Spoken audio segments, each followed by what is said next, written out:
Welcome to Dark Docent.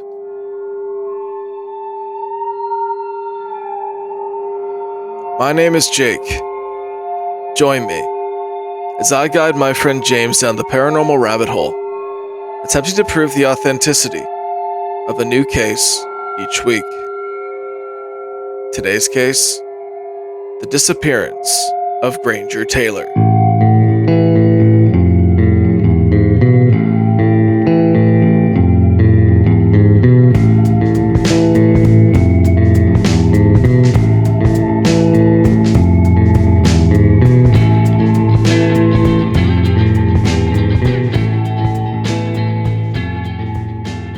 How you doing today, James? Can't complain, really. I was going to say the sun's shining, but it's not shining. It's pretty cold out. I forgot to mention, happy holidays and happy New Year to you. Happy holidays and almost happy New Year to you as well. Or also happy second week of January if you're listening to this. Yeah. Have you been thinking about the paranormal in your time off since we've been doing this? Oh yeah, like every day, every minute, really. Krampus, Bigfoot, of course, is always on my mind. Aliens. I almost watched a documentary on aliens. Age of Disclosure. Ooh, I watched part of that. I've not watched any of it.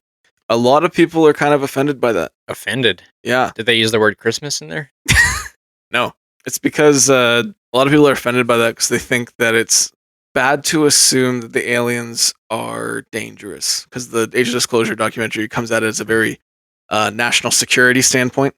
I think by definition they'd be dangerous. I think when it comes from the national security standpoint, there's people in the airspace, things in the airspace that shouldn't be there. A dog that has a knife in its mouth is dangerous. An alien is definitely dangerous. Yeah, so I don't think there's much credence to that, but it is good. I still have to finish it up though. I've been busy doing stupid things like this and doing a cryptid advent calendar, which is a dumb idea I had that people seem to like. Hey, the Thunderbird was pretty cool. I thought so too. If you guys are interested in cryptid videos, I did a cryptid advent calendar on TikTok and Instagram if you want to check it out. But I'm not talking about cryptids today, my friend. I've got a different case for you. A different case. Yeah, and I want to kick this year off with something a little more niche. Something that not too many people actually know about. But around here, a lot of people know about it. I got a story for you. November 30th, 1980. Duncan, British Columbia, Canada. A 32-year-old man named Granger Taylor is missing. He was last seen leaving a friend's house early on November 29th when a massive storm hit Vancouver Island. Now the search is ongoing. There's people on the ground, and there's even planes in the air circling Mount Prevost trying to find where his last location was. And people are hopeful that they'll be able to find him. But those closest to Granger don't think they will.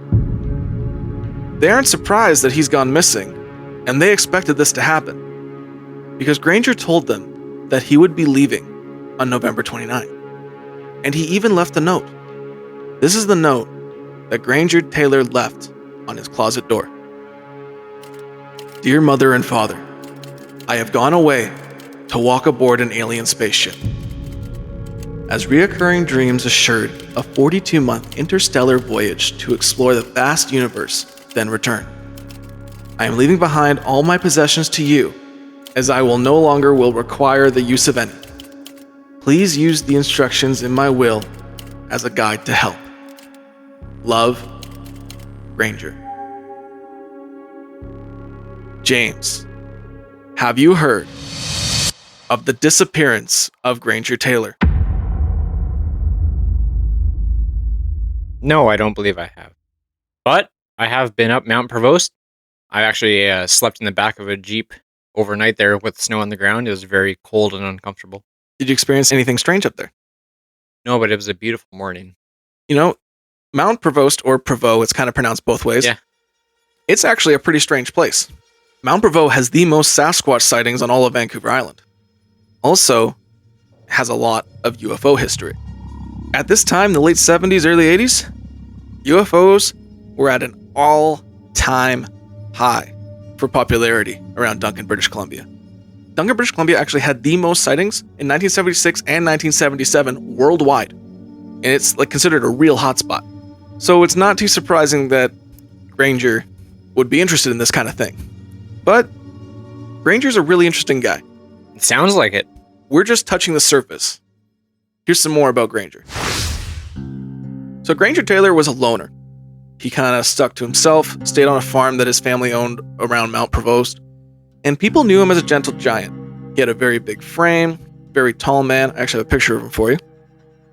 Here's a picture of Granger Taylor with his parents. I assume he's the tall fellow in the middle. The tall fellow in the middle. Now, his character, quiet, loner, physically a giant, known around Duncan as the gentle giant.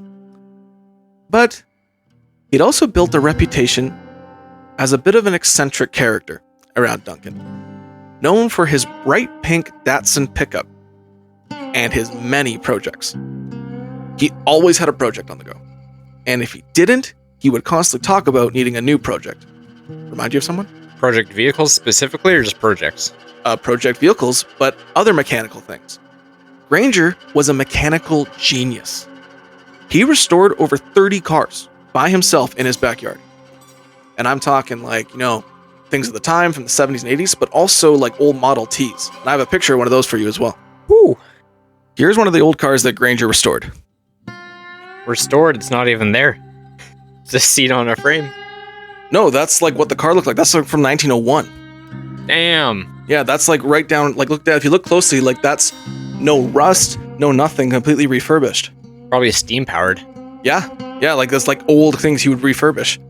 He also was known for building his own functioning cannons, which his neighbors always talked about how they could hear him testing them from far away. They'd hear the odd boom, and people who weren't from around there would go, "What the hell was that?" And he would go, "Oh, it's just Granger testing another cannon." Did he ever mount a cannon to a car? No, he did not, as far as I know. But there's a lot of stories about Granger. Also, another story of Granger, he was at an air show that featured P-40 Warhawks, which were those old camouflage planes from World War II with the shark face on the front. Right. And he was there with his farmhand and friend, Robert Keller, and mentioned how he always wanted one of those. And Robert said, "How are you going to get a P-40 Warhawk?" And Granger simply said, "We build one." So he built one from scratch. I have a picture of that for you. This is a P-40 Warhawk in his backyard. He built that from parts. Fool me. Yeah. He painted it all himself and everything. It was just pieces of metal. Very handy guy. Extremely handy. One of those guys that can just see things and just build it. Just one of those natural geniuses.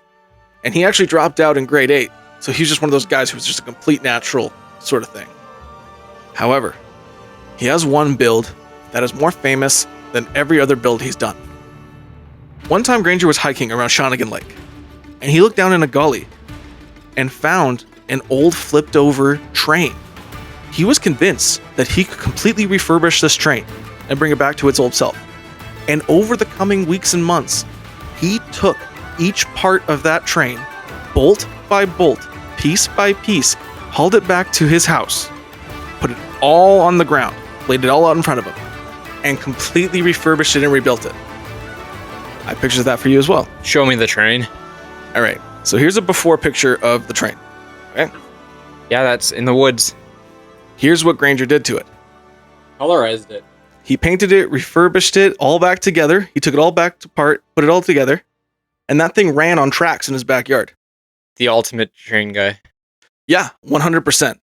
And people would like Robert Keller, his farmhand and friend, was actually like a 14-year-old kid at the time. And Granger offered his dad give Robert a job on my farm because Robert had just dropped out and he was worried that he was going to fall into some crime or something like that. So Granger said, "Just come to my farm and I'll put him to work, keep him off the streets." His dad told him, "Go to Granger's, you're going to work for him. He got a train in his backyard." And so Robert's like, "This guy's got a train." Okay. And he thought it was going to be like a beat up train. And when he got there, no, it's a full like powered locomotive just running in his backyard that he made from scratch. He just took it apart and rebuilt it. And actually that train is still viewable at the Cowichan Discovery Center. Oh. Yeah, if you go to the Cowichan Discovery Center, you can see it there. It's that big one out front. Or I think it's inside. They have a different one out front. But anyway, it's there. So Granger has a reputation as the mad genius of mechanics. But he was not just obsessed with mechanical engineering. He was also obsessed with aliens. As I told you, Duncan had the most UFO sightings since 1976 and 1977. And there was also a famous UFO sighting in 1970 at the local hospital. We'll get into that another day. It's a very famous one. He was so interested, in fact, that he actually built a clubhouse in his backyard made to look like a flying saucer. And I have a photo of that for you as well. How big is this guy's yard? It's a large farm property right beside Mount Vervos. A running train, a UFO, Yeah. vehicles. Here is the flying saucer clubhouse. Not his best work, but not bad. Here's the thing. That is like the size of this room. Like you can go inside No, it's not. Yeah, it is. It's definitely smaller than this room. You can look at the plants all around it and see that. No, you can go inside it. People went inside it and like would smoke weed in there. Yeah, that's Duncan, all right. Yeah, it's Duncan, all right. We made a flying saucer to smoke weed in. Yeah, but it's true. There's a pretty big room. You could probably fit the saucer in this room. This room's probably about. It's close, but it would definitely fit inside of this room. I think. Yeah. Like But take out that area, like cut off like along the counter there, and cut off maybe along the desk there, and make it circular. I'd say yeah. So it's probably like Fairly close. Yeah.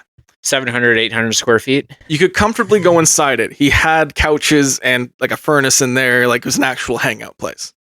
Also, that was a joke about the 700 square feet. But things got strange when him and Robert were hanging out in the saucer. As they were talking and hanging out, he said that he had a dream that a couple aliens had come to visit him. And he said it was wildly vivid. He said he could feel their energy, like they were right there in front of him. And he could smell them. He said they had like a vinegar odor to them. He also said that they were slender humanoids with a telepathic speech, speaking to him in his mind without moving their lips. He told Robert that they said they were going to take him to their home planet, but it was going to be during a storm.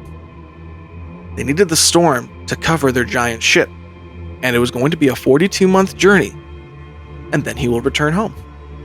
Now, Robert's like, cool, that's neat, but asked him, why would they take him? They could take Carl Sagan, they could take Stephen Hawking, one of the famous geniuses of Earth. Why take some guy who lives in Duncan that builds trains? Granger said, those men can show you how to build things. I can actually build them. Fair point. I would love to see Stephen Hawking try to build something if he were alive still. I mean, Granger has the train for him. Choo choo. Choo. I don't think Epstein's Island has tracks. Anyway. Oh. Fuck. Okay, sorry, back to it. While Granger was talking to Robert, he seemed extremely excited about this. He was just enamored that someone wanted to come and take him, that he could go to space and he could fix an entire alien population with his hands. Nuts and bolts. Nuts and bolts. He can do it. Doesn't need any sort of degree for it. So Robert listened to him politely as a good friend. Was just like, yeah, man, that sounds freaking cool. But as Robert left, he just thought they smoked too much pot. Reasonable. That is reasonable. Also, at this time, Granger was experimenting with acid, which he thinks probably made these crazy dreams. Guy's just doing every drug he can in his homemade UFO. And like, yeah, man, 42 months. They need me. Okay. Now, here's the thing. I understood when I got to this part. This is where James was going to check the fuck out. Yes, he liked smoking pot. Yes, he experimented with acid. And honestly, anytime there's any sort of like drugs involved in a story or alcohol, I do want to take it with a pinch of salt. But there's more to this story, and we will get into why it's strange. Because for a long time, I thought this story was pretty cut and dry. But there's a lot to come that builds on the mystery. We'll get there. But the acid may have contributed to this crazy dreams. Who's to say? It might have been something. Here's the thing. These dreams began to reoccur nightly. And they only got more vivid and more real as time went on. And Granger became less and less excited about talking about it, and more serious and more nervous about what was to come. And his character began to change from something more enamored by the idea and amazed that he could go to another planet to scared that this could actually happen to him. Now, sorry, I know we just kind of touched on this, and I know there's more to come, of course, but part of me can't help but think, hey, maybe this is some drug-induced psychosis going on here. Okay, you and everybody else, yes. It's happened before. It has, and I'm not going to disagree with that, okay? Yeah. Here's the thing. I knew this was going to be the hard part because I know the whole story. and I'm like, I know I'm going to hit this wall. I know, but I'm going to have to go through. I've got to be a good co-seat here and say something every now and again. So I'm thinking Buddy is, maybe Buddy was like predisposed to some mental health issues, and the rampant marijuana use mixed with some acid helped perhaps bring it out. Possibly. It is largely believed that Granger was possibly autistic. So was the trains give it away? There was a lot of things that gave it away, which, I can see why people think that. Being antisocial and being good at stuff. There is a lot of things that people point to that they think that Granger was possibly autistic. And maybe the acid would not react to him well. Right. And honestly, I don't think you're being a dick by saying maybe it's a drug-induced psychosis. I don't think I'm being a dick either. I don't think so. I'm speculating. No, I don't think that is an improper thing to speculate upon. I think it definitely could be a possibility. Yes, and I know this is preemptive as well. Yes. I know there's more story to come with presumably some evidence. But we'll get there. You know what, James? Sometimes it's the lack of evidence that truly brings out the mystery. You know they're doing stuff on the island because there's no information about it. Just hold on. That's all I gotta say is hold on tight. Because I'm gonna be real with you. I thought this was cut and dry too, right from the beginning. I thought there's a reason I actually didn't do this. People asked me to do it, like when we first started the podcast. People who were asking me, "Are you gonna do Granger Taylor? Because that's a cool local one, aliens and stuff." And I was saying Granger was just a drug addict. But as I researched it, because there was actually a show I was watching today on it, there's a lot of stuff that's come out recently where I'm like, there might be something interesting here. So I decided to give it the benefit of the doubt and give it some research. And you'll find some interesting stuff here coming up in a bit. We just have to get through the wall of drug psychosis, and then we might be able to get there. All right, well, hit me with the next drug. Let's go. So as stated, Granger was becoming more serious on the topic of being taken by the aliens. He was so serious, in fact, that he had put together a will at 32 years old. But here's the thing. On the certificate, he crossed out death and wrote departure. And anything to do with any sort of death, he would cross out and replace with a different word. Because he wasn't dying, he was going to a different planet. He said that the aliens were going to take him on November 29th during, quote, the storm of the century. And as the date got closer, a Victoria, BC newspaper, the Times Colonist, said to prepare for the, quote, storm of the century. We just call those atmospheric rivers now.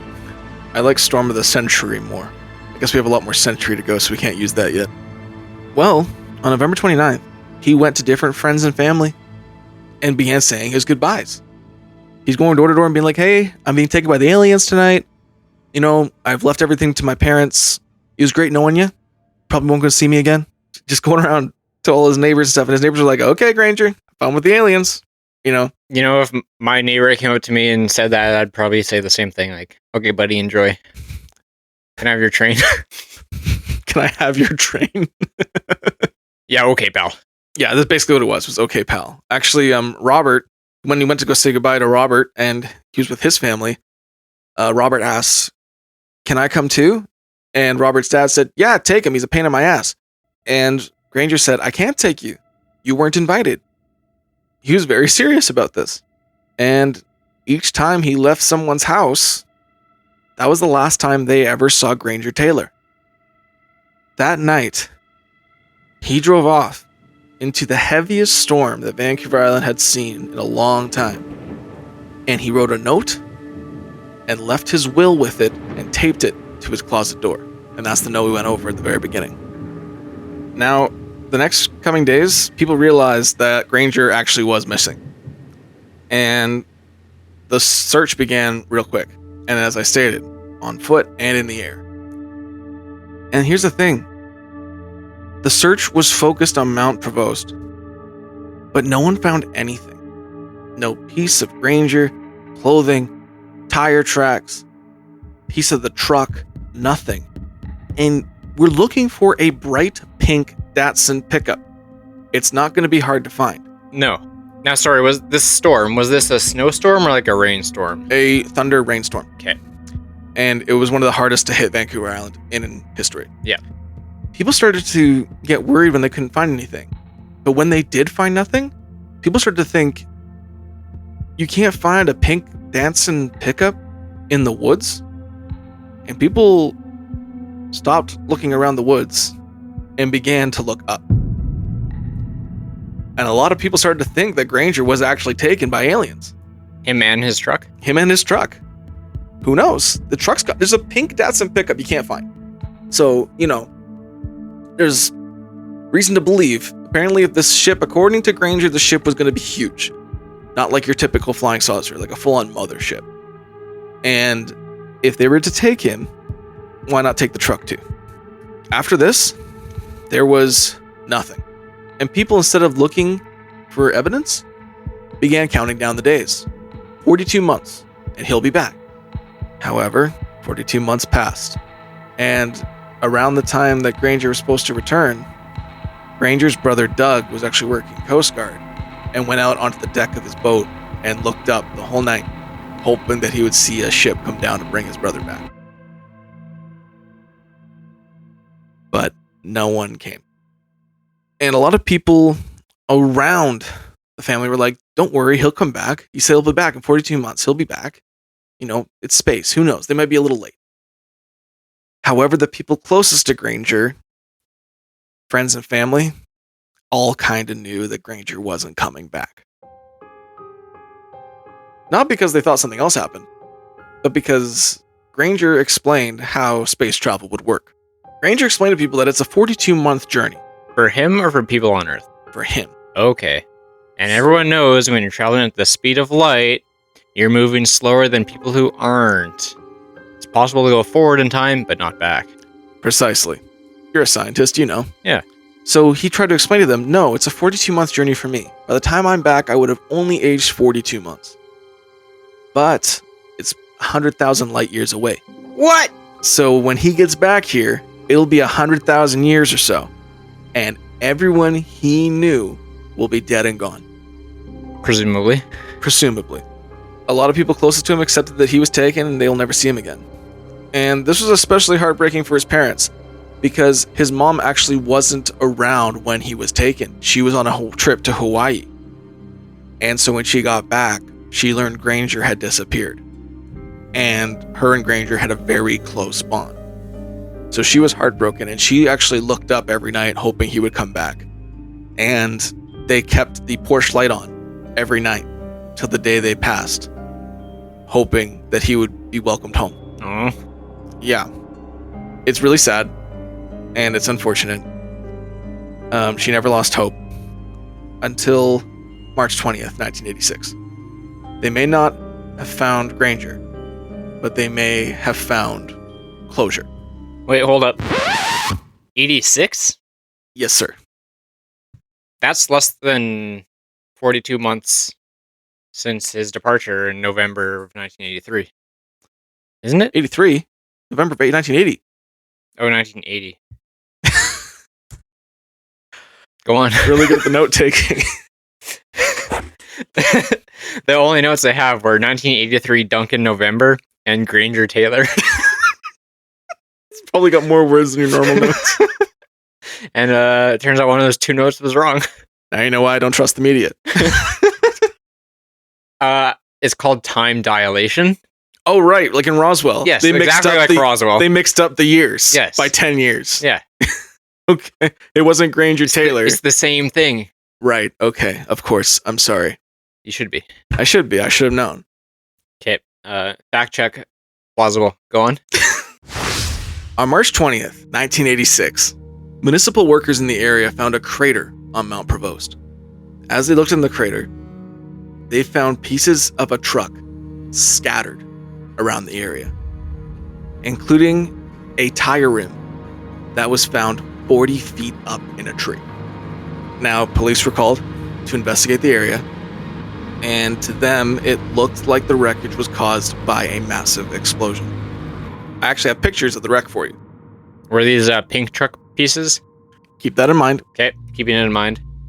So the first two pictures here Yep. are pictures of the alleged crater. Okay. Crater is definitely a loaded word there, as there is not even bare dirt you can see on the ground. It's plants. Even this was been several months. This has been, Years, actually. about 5.5 years. Yeah. Okay.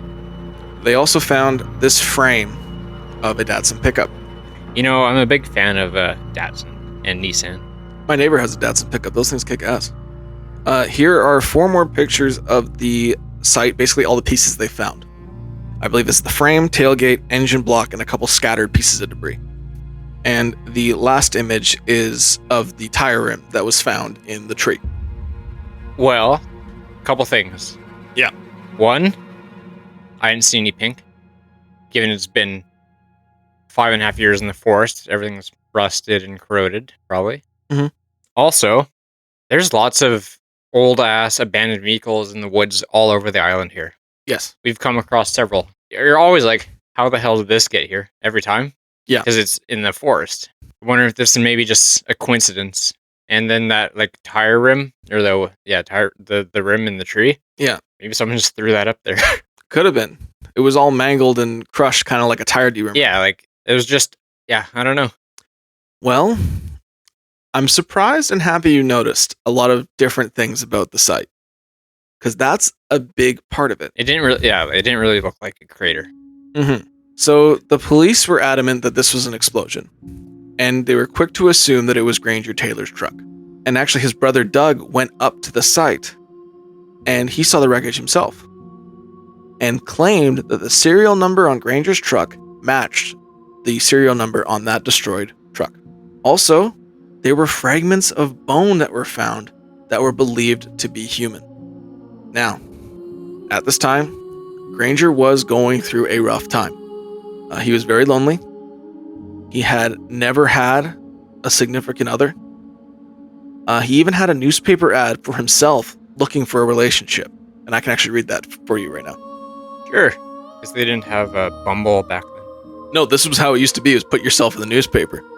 Man, 22, discreet, shy, lonely, owns interesting museum, etc. Likes shows, outings, travel, and etc. Wishes genuine companion, partnership of simple, unattached girl, 18 to 25, right, Granger Taylor. Number 1, Duncan, BC. So he had an actual ad out, and he was very lonely at the time. But it wasn't just intimate relationships that he was lonely. Granger was a very smart and eccentric person. And people like this usually have a hard time relating to the masses. Especially in a rural, blue-collar town like Duncan, it's going to be hard to relate to anybody if you are a lot smarter than the average human being. Also, if he was possibly autistic, even harder to socialize yourself. And Doug said that days before he went missing, they were actually doing some blasting on their father's property, and one of the dynamite boxes went missing. And it is believed that Granger Taylor had committed suicide by blowing himself up with dynamite on top of Mount Provost. Now, this seems highly likely. Hell of a way to go. Yep. A lot of people think the thunderstorm was a good way to cover the explosion. A lot of people believe that that's what happened, is that he went up there, blew himself up, and that was that. I can see why people would think that, but it kind of has me thinking, you're trying to make it seem like you like disappeared, right? Yeah.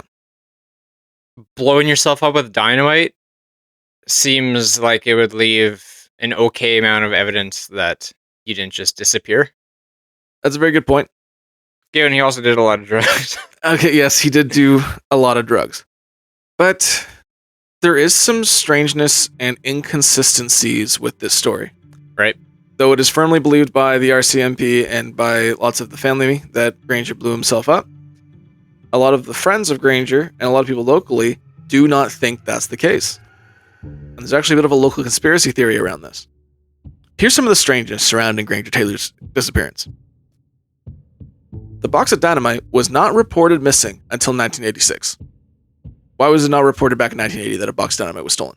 Like all of a sudden, oh, dynamite went missing, by the way. And then they find his blown up truck. Just weird. Also, the bone fragments, never tested. Have not been tested to this day. By the way, when you asked them, can you test them now? They lost them. Also, a lot of the reports said, oh, it was definitely Granger Taylor's bones, when actually a lot of the people who looked at the bones said the bones were inconclusive and they couldn't actually tell if they were human or not. Also, as you pointed out, very obviously, the truck does not match Granger's truck. The serial number that was allegedly found by Brother Doug, it was actually only a partial serial number. The rest of it was burned off or scraped off. You couldn't actually read it. He just saw a part of it and said, yep, that's Granger's. Here's the thing. The truck was blue. Granger's was pink. And they know it was pink because Robert Keller actually helped him paint it pink. He did it himself. The license plate on the truck that was found on Mount Provost did not even match Granger's truck. It was completely different. And also, the wheel that was in the tree was a mag wheel. Granger did not run mags. Honestly, that's probably the most damning piece of evidence right there. Yes. You're either a mag guy or you're not. People are adamant about what kind of rims they want, and sometimes people are weird like that. So, a lot of this adds up to that it's not Granger's truck. However, the police say that's what happened. He blew up. A lot of the family members say that's what happened. He blew up. But here's what Granger's friends think. One of Granger's family was very close to police, and they believe that they concocted a story. Either blew up a truck or found a truck that was destroyed and scattered it around the scene and set it up so that people would find it, say it's Granger's, and maybe it would give some peace to Mrs. Taylor. Because Mrs. Taylor was not doing well at this time. Her health was declining rapidly, and they wanted to give her some peace before she died. So it's kind of a conspiracy theory with good intentions. Another weird thing is 2 months before the truck was found, Granger's parents tried to have Granger declared dead. He was not declared dead yet, in order to access the will, because they couldn't if he wasn't legally pronounced dead. Right. So once you look into the story, lots of this doesn't line up to Granger. Now, I had a lot of questions. My biggest question is, does pink fade to blue? What color was the truck before he painted it? I don't know. I actually found Robert Keller on Facebook, but he had a very private Facebook, so I couldn't message him. I had to friend him and stuff, and I didn't want to annoy him. And I was very curious if the truck was blue beforehand and the fire burned the paint off, or if sunlight over time would cause pink to fade to blue. I couldn't find anything on that, but I'm very curious about that. But the part that's the most damning is the wheels don't match, the license plate doesn't match, the serial number is only partial. That stuff doesn't line up with Granger. Mm-hmm. So even if this truck was pink, everything else doesn't add up to Granger. So I don't really know what happened to Granger. And to me, it's a big mystery. But what are you kind of thinking about with Granger? Because there's a lot of stuff that directs you in another direction. Yeah, the explosion site seems convenient in the way of an excuse, not like a setup. Mhm. Like, okay, yeah, just checks off enough loose boxes where, okay, case closed. But it doesn't, like you say, it doesn't seem like it really matches. Mhm. Other than that, it's kind of hard to say because I don't know. Like it, if I was telling you that I was going to go away with aliens for 42 months, bye-bye, would you assume I'm telling the truth, or would you think maybe I could use some help? Well, you're talking to me. I am. I would want to go with you. I want to go check it out. And then when you pull out the stick of dynamite, you're like, whoa. What are we doing? Drink the fucking We're Kool-Aid. going to leave the stratosphere ourselves. Yeah, I don't know. Because, like, back then, we weren't there, as you like to say. I don't know what his character was like. And I think nowadays, people will probably see the signs of needing help a lot more. Yeah. It's lots more prevalent nowadays. Oh, he's just a quirky guy. Yeah, back then, he's just out there. Just a weird guy. And he was obsessed with aliens. And he was talking about this strange thing happening for the upcoming weeks and possible months. So I do think it's strange that he did all this and then disappeared. And he was, in my opinion, a God-gifted talent when it comes to mechanical engineering. For sure. Like, if an alien spotted that, I would take him to my planet. And the thing is that if you took someone famous, then the masses would know, oh my God, Stephen Hawking got taken by aliens. He's going to go fix their planet. Some hick in Duncan who's really good at making things and he doesn't have much spotlight on him. That's your prime target. But I also think there's something to him not fitting in. Lots of people who don't fit in talk about how they wish they were taken away by aliens. Maybe they fit there. Kurt Cobain used to say that. How if he was beamed up by aliens, maybe he'd feel more comfortable. I'm wondering if maybe he tried to escape to make a new life for himself. If he blew up a truck, maybe that looked like his and then drove off. Or, I don't know. It gets strange once you find the alleged wreckage site. Yeah, I don't know. I mean, I guess it really depends how strange of a person he was, but to me, it doesn't really line up saying that you're going to be abducted by aliens and then just leaving to go start a new life. That seems like they're too far apart in actions and words. What do you think? I think the part that weirds me out is the wheels not matching. The truck does not match the car that he was driving. But but we don't have a photo of the truck, do we? No, I couldn't find one. So it's like, but the truck was confirmed a pink Datsun pickup, and it's not like, oh, one or two friends say that. No, he was known around Duncan as the guy with the pink Datsun pickup. Yeah, it's just too bad that we can't see it. We can't actually know what the wheels looked like or didn't look like. Yeah. We don't know what his license plate actually was or wasn't. We don't know what the VIN number that was registered to him. Here's the thing that's kind of funny, is I actually used to live right by his brother. His brother, John, lives 5 minutes from my house when I was growing up. Mm-hmm. And the thing is that John was in a documentary about 10 years ago about Granger. And partway through some of his interview, he was reading the note left by Granger. And he just went, no, and closed it and slammed on the table and said, I'm done talking about this.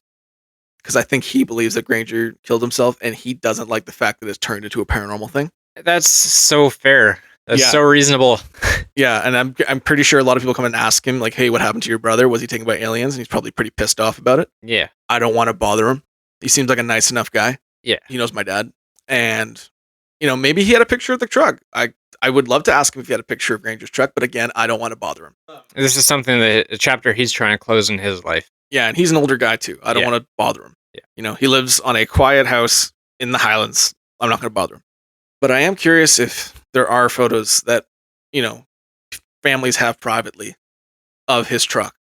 I would really love to see it. And I would love to see if his truck was initially blue. If it was, I think that could explain part of it. It's very possible. That was a pretty, at least I think, was a pretty, common truck color. Yeah, it was supposed to be a massive explosion, according to police, judging by where everything was around the area. You want to go there and look? A little bit. It's on Mount Provost. It's a half an hour drive from here. Allegedly. Others would say cross country. Others would say a different country altogether. Yeah. Different hemisphere even. I love it here in Fiji. But, I'd love to go look and try to find it, but it's all been cleaned up and it's actually pretty overgrown now. The spot is overgrown. Right. Another thing is if it was an explosion, the trees didn't look that damaged to me. You got to assume those are the same trees. Yeah, they wouldn't just perfectly heal over. No, not with a big explosion like that. No, there got to be some burn marks. There has to be some knocked off trees. Nothing really looked damaged. The frame was by itself. Everything else was other places. It didn't look right to me. I think it would be I don't know. To me, it looked like when you find a rotted car in the woods. Yeah, like it's we just have. someone's abandoned vehicle that people have fucked with a bit. Yeah, and actually back in the 60s, 50s, 70s time, backyard chop shops were a big thing in rural parts of Vancouver Island. And that's why you find so many wrecked cars or stripped apart cars. There's an abandoned Pinto right by my yard, like in the scrapyard, and no one's ever touched it. It's just always been there. Yeah. And like you'll just find things like that because people would take them out to the middle of nowhere, chop them up with parts they need, and then sell those and leave the car. People would also just abandon vehicles places. They were a lot cheaper back then. And then when they were done, they were done. You weren't getting anything for it. Yeah, you beat the fuck out of it and Bring you it leave it in the woods. Yeah. So I don't think that truck was Granger's. That's my opinion. Were there any like reports of an explosion, or did anyone like see any lights in the sky? Like people reported, actually, some neighbors around Mount Provost reported a loud booming sound that sounded a bit louder than the rest of the thunder.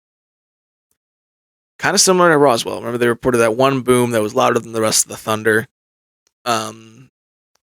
Similar to that report, but some depends how close the lightning was too, though. Yeah, you never know. Sometimes thunder does vary in volume.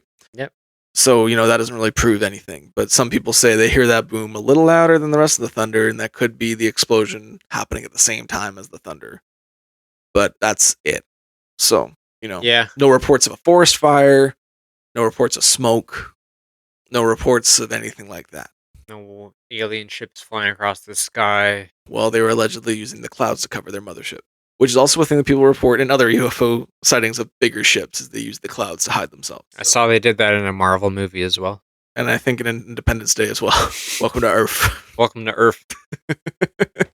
But yeah, I don't really know what happened to Granger, but I am a believer in aliens. Yeah. And I could see why they could use Granger. Yeah. The man can build things. Lay some things in front of him, he'll build it for you. Like, how hard is it to completely tear apart a locomotive and then rebuild it in your backyard? Probably nowhere near as hard as it is to travel 100,000 light years in a spaceship in 42 months. Not even the same magnitude of difficulty, if I'm being honest. You ever hear of an alien spaceship with nuts and bolts on it? If the man could learn, the man could learn. Everything is described as seamless. This is true. I don't know. It's a strange one. Hey, well, okay. What if they saw his newspaper ad? Okay. You can't start. You got to keep going with that. What? I don't know, man. There's only so. So you're thinking that there's some lonely aliens that went to find a lonely single man? We're already talking about aliens, man. I could be. So today, James, on the case of the disappearance of Granger Taylor, we have a man, an absolute mechanical genius, obsessed with aliens, reporting that they were visiting him in his dreams, saying they were coming to take him. He predicted the storm and the day he was to be taken. He disappeared the day he was supposed to leave, and we have not found a shred of evidence of him since. But the evidence that we have found is inconclusive bone fragments and a truck that does not match Granger's truck at all, except for the brand that had exploded on the side of Mount Provost. So on our scale from 1 to 5, 1, I'm an idiot. 2, you're skeptical. 3, you're on the fence. 4, there's something strange here. And 5, Granger Taylor is building steam locomotives for extraterrestrials. What do we come down to today? Well, today I think I'm coming down to a... I don't like that face you're giving me. What am I doing? Just kind of like you're bracing for impact. I am. You're like waiting for the TNT to go off. I am. I'm holding it. Space. Well, I'm about to drop a box of stolen TNT on you. Okay. I think I'm around like maybe like a... I think I'm around like maybe like a 1.5 today. Oh, go fuck yourself! How did Granger get lower than the Lizard Man? What the fuck?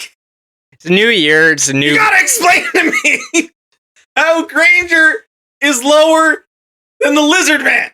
What did I give the Lizard Man? 2! I'll tell you exactly how.